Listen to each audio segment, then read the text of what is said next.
Hello, so in today's video we are going to be simulating how to fix a printhead, and what we'll be using for practical today is XP600 printhead. And if you can lay your hands on any printhead with the idea you have on this, you can actually fix any type of printhead. So what would you be needing for this assignment? You'll be needing your screwdriver, a very good screwdriver. You'll be needing your printhead cable if you don't have any yet. Then your printhead, you also be needing that. That's if you don't have, which you can always get from any of our stores, either in Jos or in Bauchi. And finally, you'll be needing your screws, which are on your machine already. Then, so this is what we'll be fixing the printhead on, which is the printhead seat. You have this on your machine. It looks like this on large format if it is 6 feet, and if it is a 10-feet machine, it's going to be a bit bigger than this, but we'll be using this to simulate. So let's dive in immediately. You have to handle your printhead with extreme care. When I mean extreme care, I mean extreme care. These are not new printheads.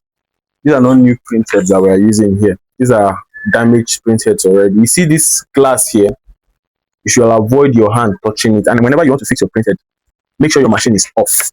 Make sure your machine is completely off. Now, we have cables. These are our printhead cables. It comes in two sides. One of the side looks slitted. It has a little cut on the side, while the other side doesn't. So depending on the kind of board that is on your machine, most times this side that is already slitted. Some printed cables don't come like this. You have to make this cut by yourself, or you get a professional to cut it for you. So this side that has this cut usually goes into the printhead port. That's where you're going to, the sockets are going to plug this into. You can see it's just like a chip where you just plug in something. So while the other side goes into the board. So quickly, if you can see this, you just clip it in. Just make sure it aligns perfectly with all the other teeth, and just press it. You have to be very careful while doing this so as not to damage the cable. As you can see, we have it perfectly fit in now. So you do it for the other side as well. You might not be turning the printhead the way I'm turning it like this when you're fixing it. I just want you to see how to fix this in perfectly. That's why I'm turning it like this. So now, once it's fixed, this is how your printhead sits on the machine. So this is our printhead seat. It sits here firmly. And when you're fixing it, you have to make sure it protrudes out evenly on all sides before you start tying. And when you're tying also, you tie it diagonally. You tie on this side, you tie on the diagonal side, you tie this other side, you tie it diagonally too. So just bit by bit until you finish tying the 4 screws and it sits perfectly. So that being said, we have 2 sides to the cable. So how do you know which one comes to the board, which one sits where on the board? Now, with your printhead sitting like this faces you like this. So this is your left, no, sorry, this is your right, and this is your left.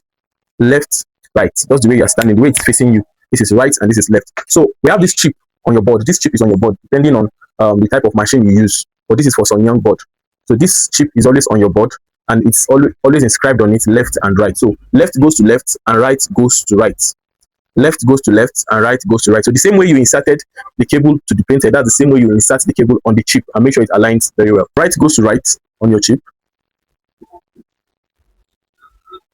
and left goes to left. So you're going to have something like this. So in a case where you can always remove this chip from your board and then fix it back to your board after you must have fixed the cable, so that you have the chance to fix it very well. So in a case that probably the cable is long, because as much as possible you have to fix it in such a way that when the carriage is moving, the cable doesn't hit anywhere on your machine. So you can always rotate this like this. You can just turn it like this so that it will reduce the length of the cable, or you can just twist them individually before fixing it on the adapter. So, and that's how you fix your printhead to your machine, as easy as that. So this is a board here. You see, I just remove the adapter from here now. This is an adapter. Just remove this. So we can do the same with this. Just a fix, and that's it. So that's how you fix your printhead. So you can always send it back to us after fixing. Send the picture to us so that we'll help you confirm that what you did. If it's your first time, actually, you can do well to send it to us. But if you do it once, I'm sure the next one won't give you an issue. So that's how you fix your XP600 printhead. I remain at DMABajide Emmanuel. Thank you for watching, and see you on the next one. Do well to follow us on all social media platforms. Thank you, and remain blessed.